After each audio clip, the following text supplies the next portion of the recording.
Hello guys and welcome back to the channel. A little late as usual. I did have a couple of other videos go up this week, so that's why this one is a little bit late.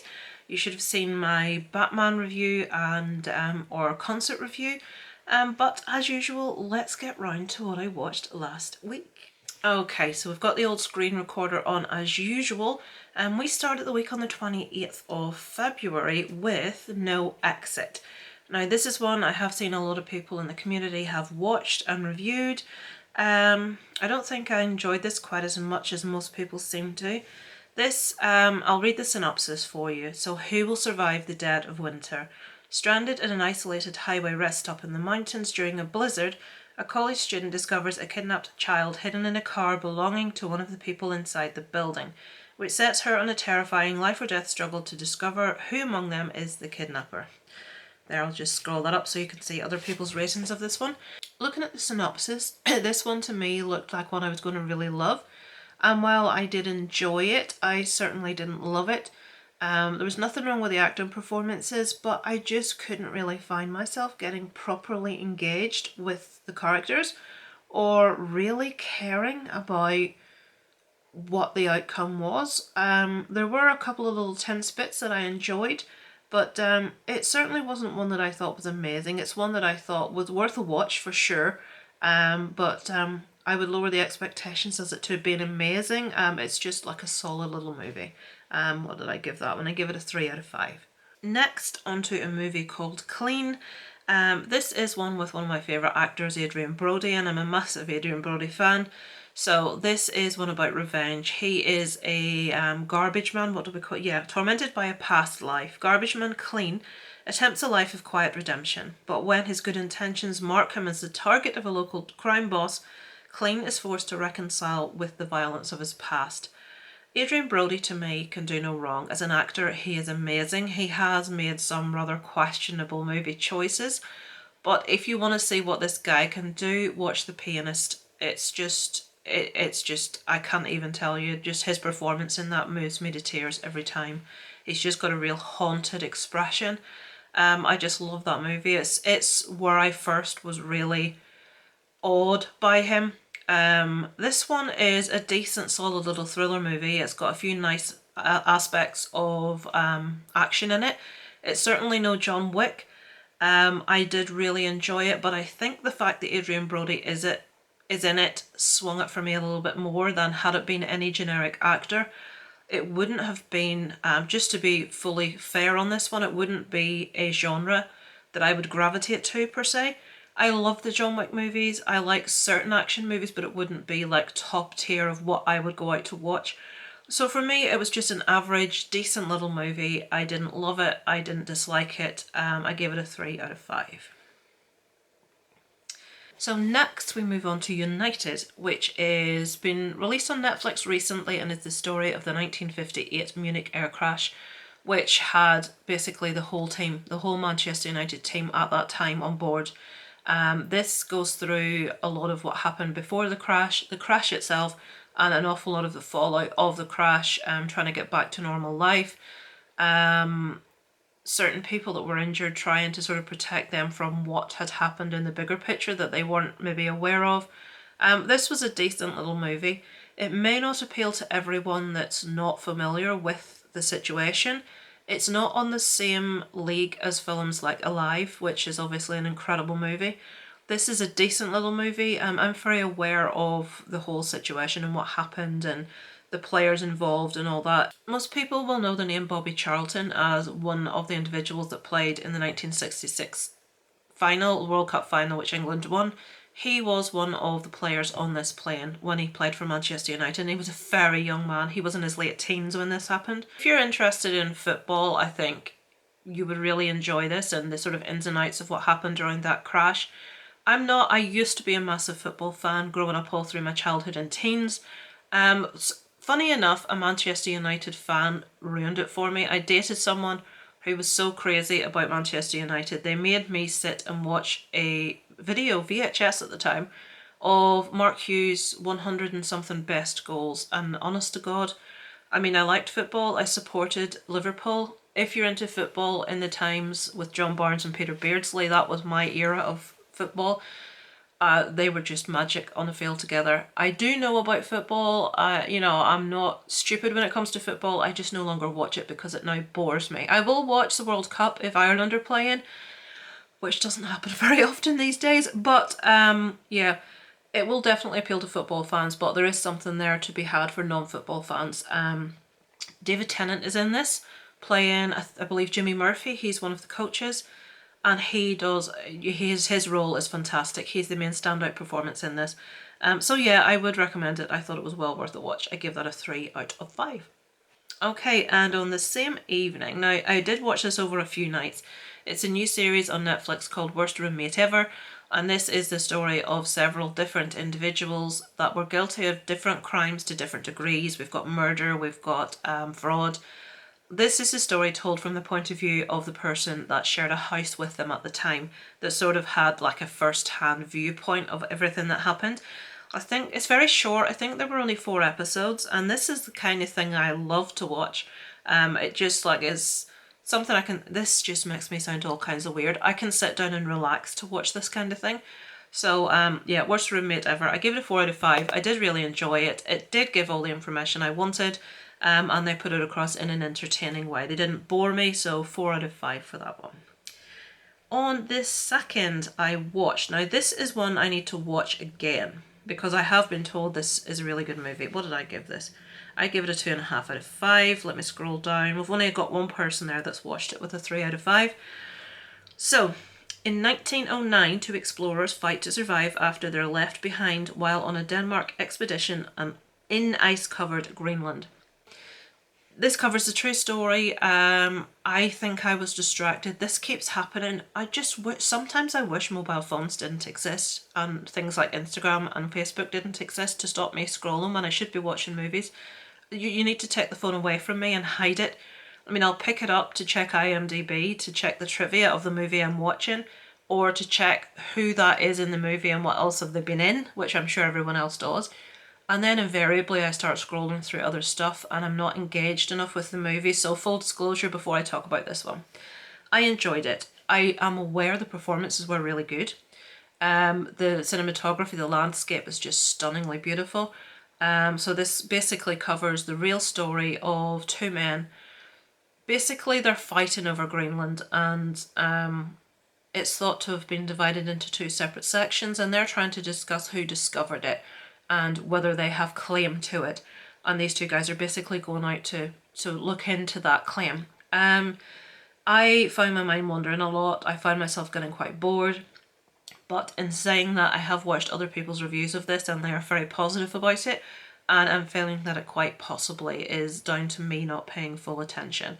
It is slow. It is a character piece. There's no great excitement. There's no great like massive there's a couple of moments of peril where we have a little bit of computer effects, which actually were, in my opinion, really well done.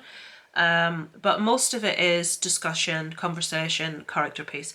I will revisit that. Okay, and on the 4th I watched The Fallout. Okay, so let me scroll down there. You can get people's scores to get an idea of how popular this one is. This is a movie, now let me scroll down again. Jenna Ortega. I was so impressed by her performance in this. This is a movie about the aftermath of a school shooting. We follow Jenna Ortega, who's at school, who goes to the bathroom, and while she's in the bathroom, a school shooting happens while she's in there. She just so happens to be in the bathroom with like the most beautiful, most popular girl in school, who she kind of like looks up to. She sort of like can't believe she's even in the same proximity as this girl. But they form this unlikely bond because they shared this experience. Now, we don't see the school shooting at all. We hear some of it. There is another young man that runs in while it's happening. It's a very interesting take on this, because usually you'd be right in the action, you'd be seeing what was happening, you'd be seeing some horrible stuff, but this comes from the point of view of 2 girls in the stall, in a toilet, trying to hide, and the school shooting's happening, and it's terrifying. And this obviously has happened in America multiple times, and I can't even begin to imagine what those kids have gone through. I'm going back many, many years ago. I say America because I'm not really aware of it happening in the UK. Back many, many years ago, I think I was a child, in Scotland, in a town called Dunblane. It's still referred to as the Dunblane Massacre. A madman walked into a primary school armed with weapons and wiped out a ton of P1s, which basically 4 and 5-year-olds. Just absolutely distressing, disturbing stuff.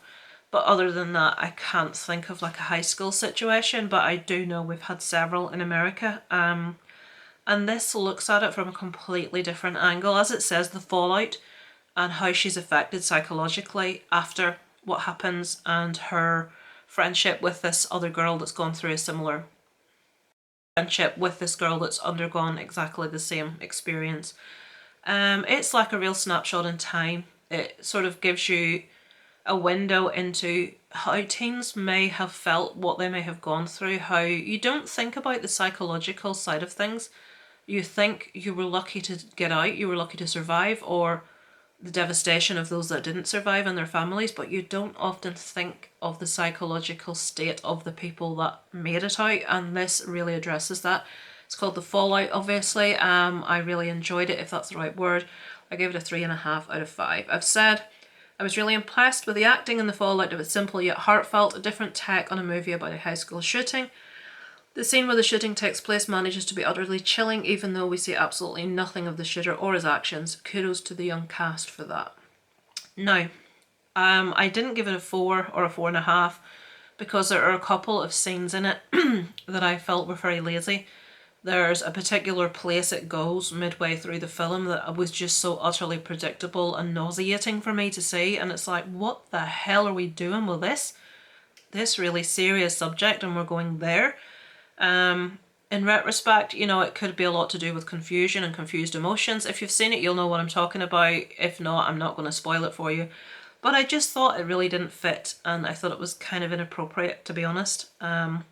It probably was a way of trying to get across muddled emotions, and just reaching out for some sort of compassion and love, but it just didn't fit to me, and the way it was filmed even didn't fit to me, so there were a couple of scenes that I found jarring, that's all I'll say.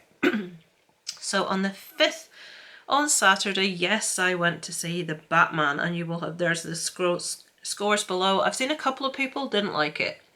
Most people loved it. I went to see it. You will have seen the review, so I won't talk for a massive amount of time. I went to see this, or you may not have. You may think, oh Christ, another Batman review. I'm not watching that. And fair enough, there's a lot of Batman reviews out there. I went to see it on Saturday with my son and husband in Belfast. Belfast is the only city in the entire UK that have given this film a 15A rating. 15A doesn't even exist as a rating in the UK, but the council in Belfast implemented this new rating so that under 15s could go to see the movie with their parents. And Isaac, who I thought would be bored because we have a less action kind of movie here and more of a thriller, more of a detective story, and he loved it. 3 hours he sat and he did not fidget, he did not get impatient, he did not say, how long is it now? He really enjoyed it. He's 11, if I hadn't said. We had a couple of kids in a row that, again, I'll not go into our whole cinema experience. Watch the review near the end and you'll find out our wholesome. Honest to God, some of the stuff in our screen was just, it was a lot. But there were a few kids that just made repeated trips to the toilet, and I'm like, no one's bladder's that bad. No one needs to go to the toilet that often, and no one needs to walk across an entire back row when you could go down the other side. You're just annoying me now. So if your kids, if you're watching this and you have kids, no, and again, if you're not in Belfast, you can't bring your kids to see it, but I would say a well-behaved kid, sort of over the age of 10, under 15, fine. But if you've got a kid, I suppose if you're in the US, you may be debating bringing a kid to see it. Well, my 11-year-old loved it, and he wouldn't have the best attention span for certain things. He would get distracted and bored, but he loved this. He loved everything about it. He was particularly taken by the Riddler. He loved the Riddler in this. I really enjoyed it. What did I give it? I gave it a 4.5. My only complaint was it was a little bit too long, and I felt that the character of Catwoman needed to be a little bit stronger, a little bit ballsier than she was. So I've said I wasn't particularly bothered about seeing this movie. I knew I would, but I wasn't as hyped as everyone else. Superhero movies aren't really my genre, but oh boy, superhero movies done like this definitely are. The storyline, mood, cinematography, script, casting, score and acting were all on point. Pattinson Pattinson was sublime. I really cannot wait to see what he brings us next in the black suit. Thoroughly recommend The Batman, guys. I loved it. And finally, for this week, you can see a little sneak preview of what I've been watching this week. Finally, for last week, A Banquet, sorry. So, with one person that has watched it, which is Emma from Spooky Astronaut, which, funny enough, is her recommendation that made me watch this. This movie is not going to be for everyone. It had a real St. Maud feel to me, as in it had that just kind of approach to it. So, widowed mother Holly is radically tested when her teenage daughter Betsy experiences a profound enlightenment and insists that her body is no longer her own. But in service to a higher power, bound to her newfound faith, Betsy refuses to eat but loses no weight. In an agonising dilemma torn between love and fear, Holly is forced to confront the boundaries of her own beliefs. So it is what it says. It is a bit unusual, it is a bit strange. It's not a possession movie. I know it says her body is no longer her own. It's not that kind of movie. It's very much drama all the way through. It's like St. Maud. There is not specifically parts that you go, that's horror. It's very story based. It's not like creepy or unsettling. It's just a story until it nears the end. Okay, apologies if this has moved, but my battery ran out again. It's a complete inability to do a full shot without running out. Oh, I have to say, when you watch my videos every week, the audio dips for like 2 seconds in places and you'll be thinking, why does that keep happening? For some inexplicable reason, when my camera records 10 minutes, it like separates into 2 separate clips and it cuts the audio right at the end, so that's why that keeps happening. So apologies for that as well. Professionalism as always. I want to buy a new camera. I've kept my Christmas money specifically to get a camera. I will get one. So yeah, A Banquet is more drama based. It's got little horror elements interspersed throughout. It's more about the acting performances. It's more about the individual character that's going through this situation that she's going through. The fallout of all this on her sister also, who's kind of been abandoned, I suppose, by the mother, who is just obsessed by the other daughter. And then there's a grandmother involved as well that just thinks the mother is pandering too much to her daughter and she needs to take a firmer hand.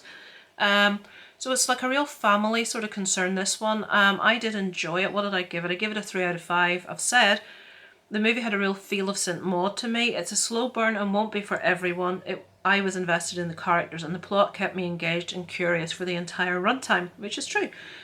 I'm very much, if I get involved with the characters and I'm interested and I care, I will watch most movies, and this did manage to pull me into the characters, so yes, I would recommend A Banquet. And that is it for the week. Can I just say, just a little tip, because we'll not wait till next week, Fresh is amazing. Really, I watched that on Monday. Let me stop this. Loved it, absolutely loved it. So if you get a chance to watch the movie Fresh, check it out. So many people were talking about it that I had to get my hands on it, and I did, and I loved it.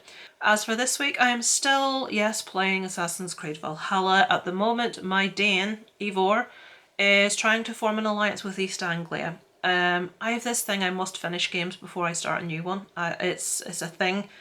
I get so invested in like the moves and stuff, I need to keep them ingrained in my mind, and I won't flip between games. So when I finish this, then I will go on, and I only play games, I play maybe for 2 hours in an evening, and that's it. Well, so that's quite a lot, isn't it? I play 2 hours each night, when I could be probably watching movies, but what can I say? It's relaxing, it's what relaxes me. So I just finished Odyssey, I'm now playing Valhalla. Next on the list is Ghost of Tsushima, and then I'm avidly awaiting the new God of War game. I think it's called Ragnarok. I cannot wait to play Ragnarok. Anyway, can't wait to play that. On TV, last night I watched Yorkshire Ripper Secret Murders or something. It's a show on ITV. It's on the ITV player at the moment if you're in the UK. And this is a kind of a different approach to the Yorkshire Ripper. Now, I have seen so many stories about the Yorkshire Ripper because my husband is obviously from Yorkshire.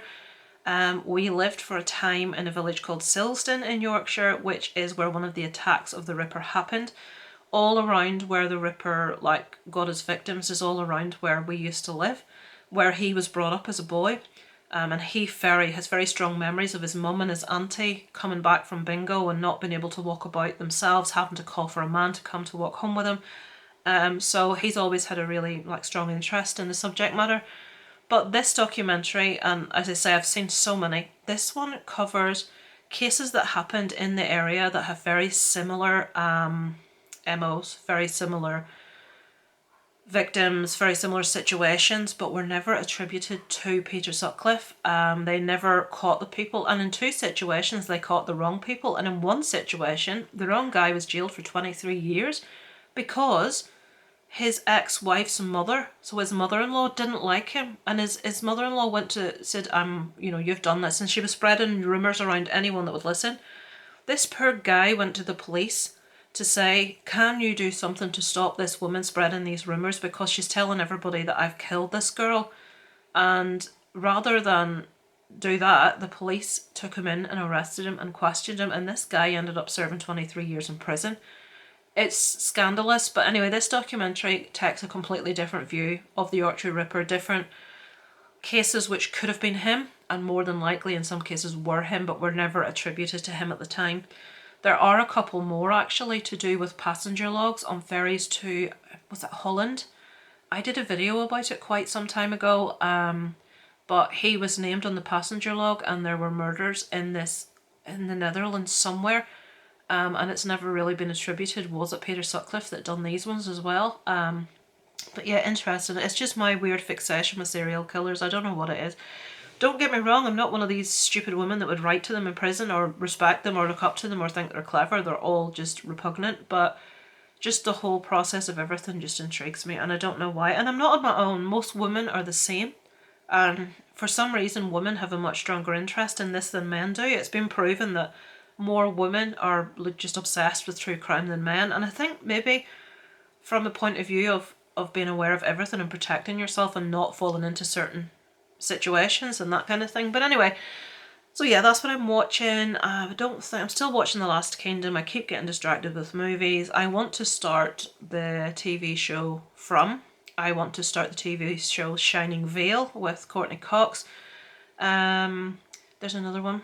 There's a few TV shows that I really want to start, but I kind of want to finish what I've started first, and I will get to them. But anyway, that's all that's going on. The next thing that I can say that I'm really looking forward to is the Cinema Squad are doing a watch-along party for the Oscars. My mind slips me as to what date the Oscars is, but I know it's a Sunday. I don't know what time it will be in the UK, when it will be streaming on YouTube, or when it will be showing. God only knows. But I will be watching it, shall we say. And I'm really looking forward to it. Like with the Rubber Duckies, there's an interactive element to it also. They set up basically all the nominations, all the nominees for each category, and you go in and you choose who you think's going to win and see who has the most points at the end, who predicted the most correct winners of all the categories, which is a nice little option, a nice little throw-in thing as well there. So yeah, I shall be doing that on Oscars night. And yeah, I shall definitely be there as always to annoy you guys in the comments. But thank you for watching, guys. I shall be back as always next week with another What I Watched. Let me know below in the comments if you've seen any of the movies that I talked about, any recommendations for me, and I look forward to speaking to you next time. Over and out from Lisa Loves.